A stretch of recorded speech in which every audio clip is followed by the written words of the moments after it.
Hi everybody, welcome back to my channel. This is the Soulful Artist. I'm not really sure what I want to talk about today, but I'm going to try and just flow and see where I go with it.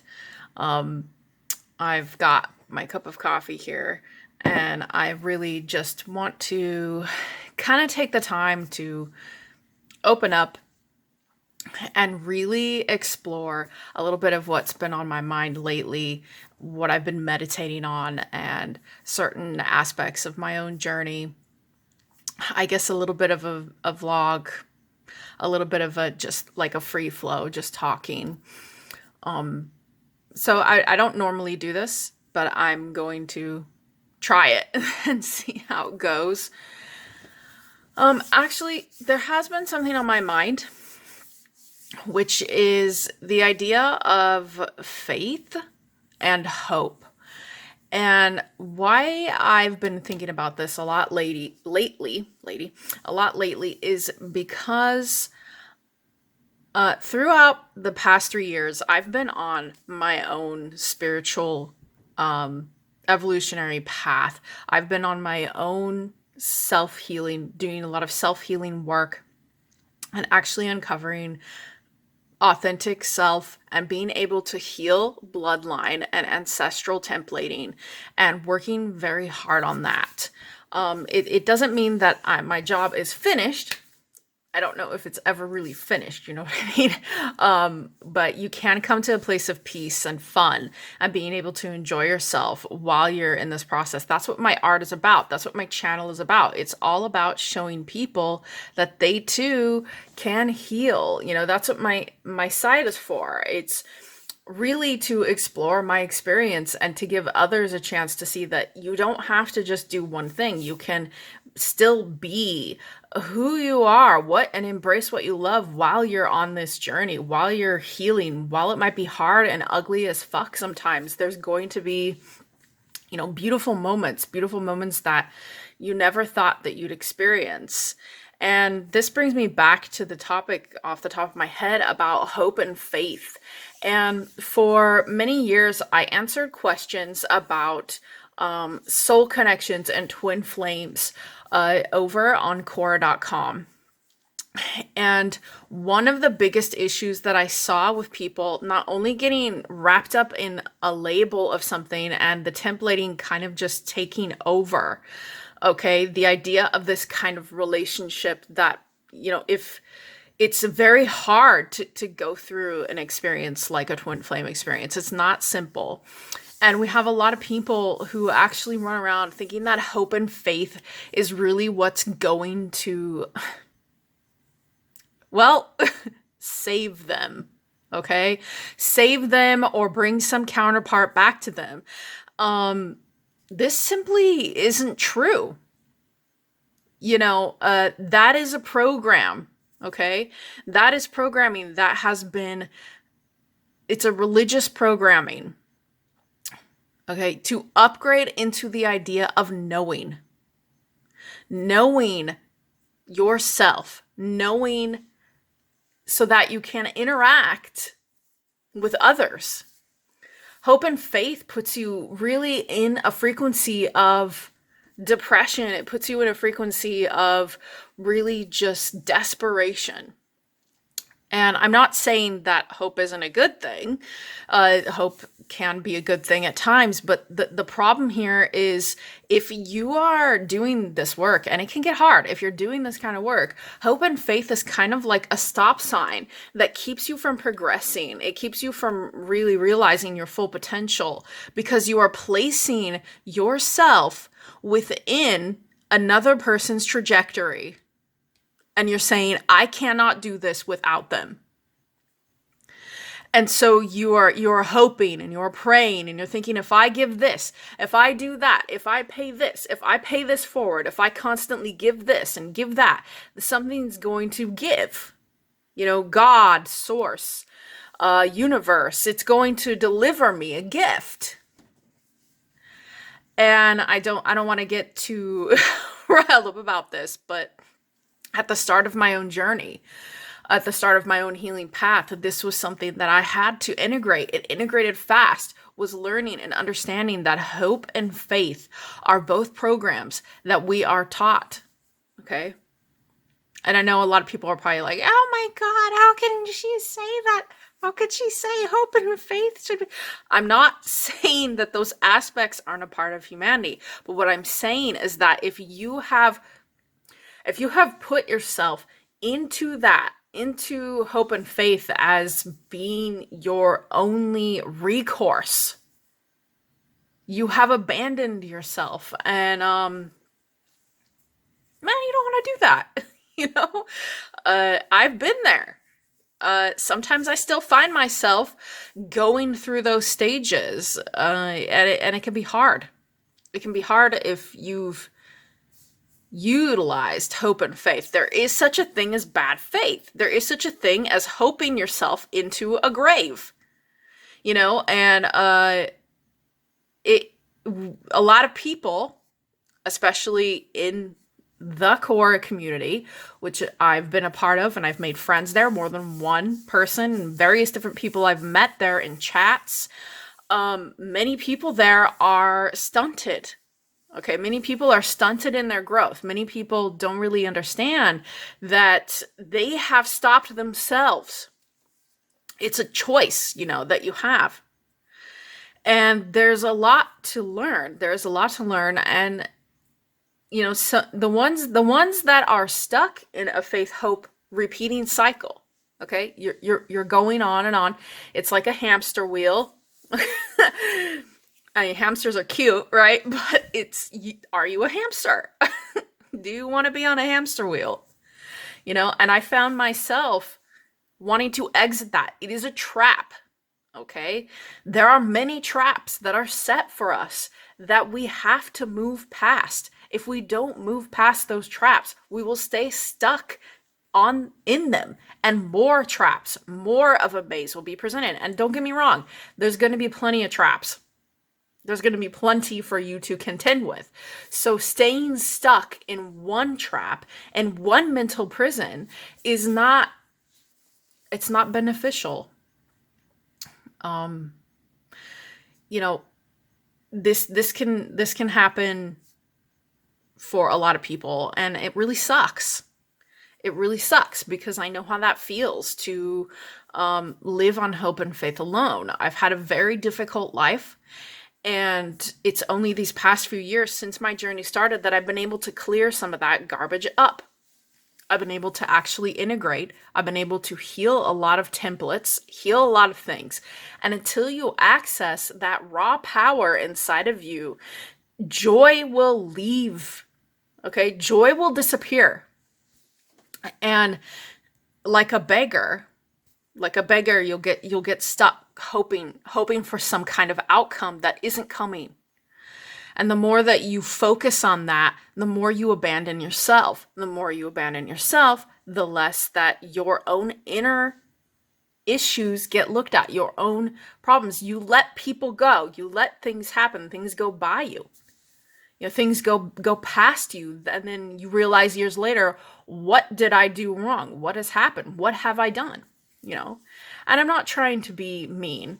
I'm really not. It's just, I'm trying to share my wisdom and what I've gained in my own path. With a lot of the experiences that I've had in my life, I have learned to trust Source complicitly with all of the lessons that I've been shown. And each lesson that I have been given has been there for my highest good. Even if I'm arguing with my higher self on a daily basis, saying, no, fuck you, I know better, it doesn't help. If you think you know better, through a hope faith system, you are fighting the lessons your higher self is trying to show you. We're not meant to numb ourselves to everything that's going on. Sorry about that. Someone was at my door. So what was I talking about?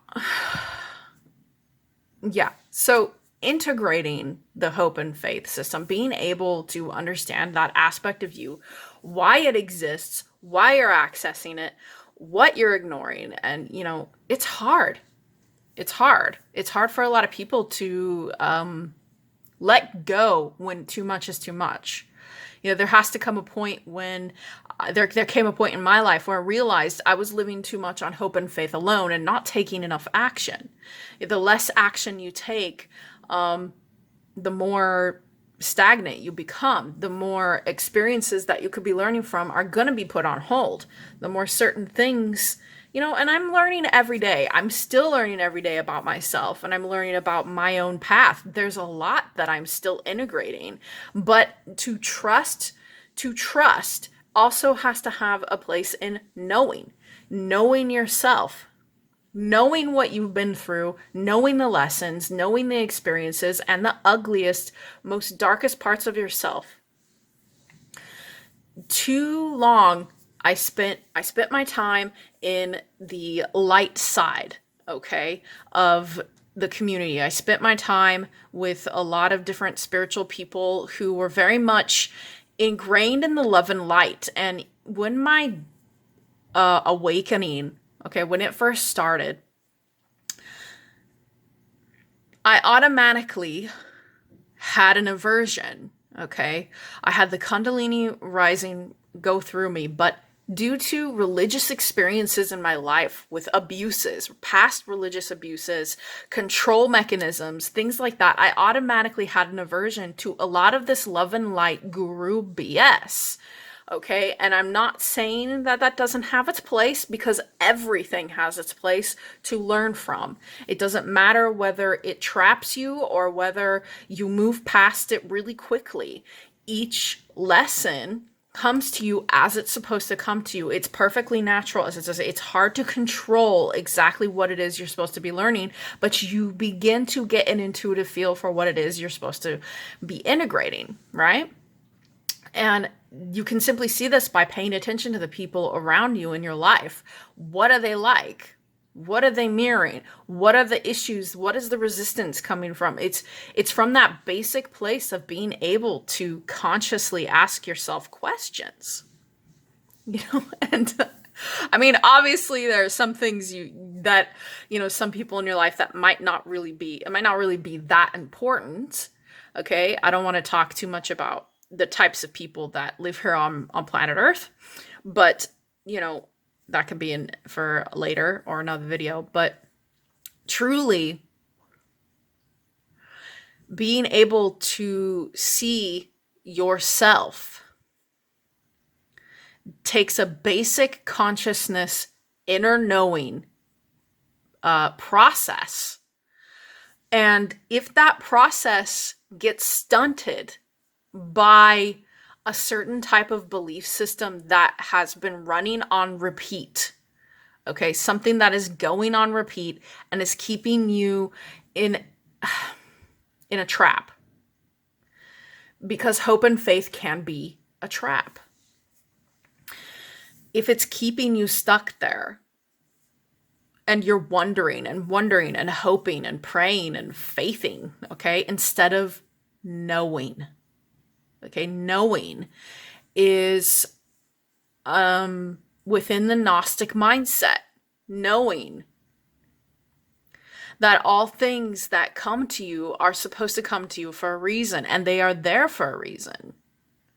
You can't, but it's very easy for us to bypass, and I've done this too. It's very easy for us to bypass the lessons if we're utilizing a belief system that's outdated for us, that's keeping us, again, going like a carrot on a stick on a hamster wheel, and it fucking sucks. I'm pretty stubborn. One of my biggest issues is that I'm stubborn. I've done a lot of things by myself.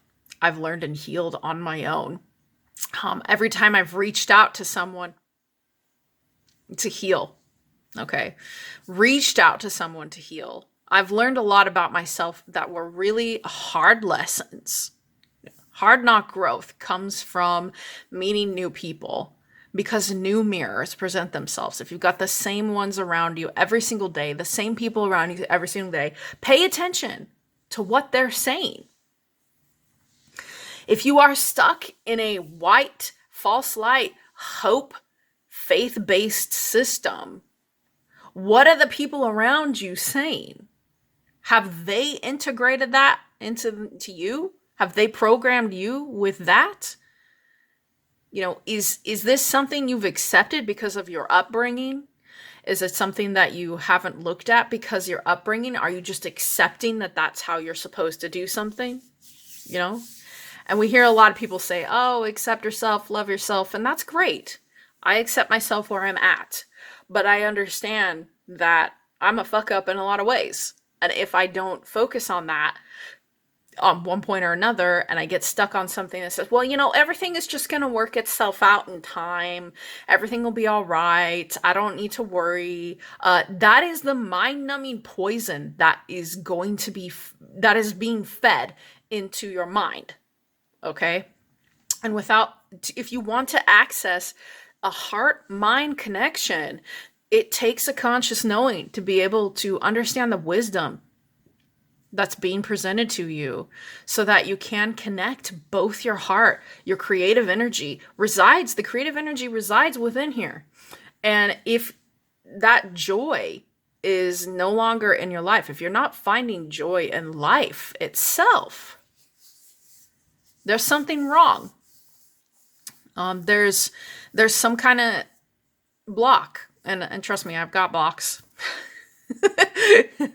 I'm not perfect. I'm just saying what it is that I've gone through. I'm sharing what I've learned so that others, my hair's all over the place, so that others will be able to learn from what I've learned. Maybe this message hits home with you. I don't know. But the faith and hope can be a beautiful thing, but I've also learned that faith and hope can stop us if we are not in a state of knowing. All right, folks, I think I'm gonna have to end it there. I've got a lot of interruptions that keep happening here at my house. So anyway, that's all I wanted to say, was that think about it for a second. Think about, take some time to think, maybe my hope and faith is out of control. Maybe I need to step back and try to understand more about knowing than actually getting stuck in something that is keeping you going on a wheel. Okay? Have a great day, guys. Bye.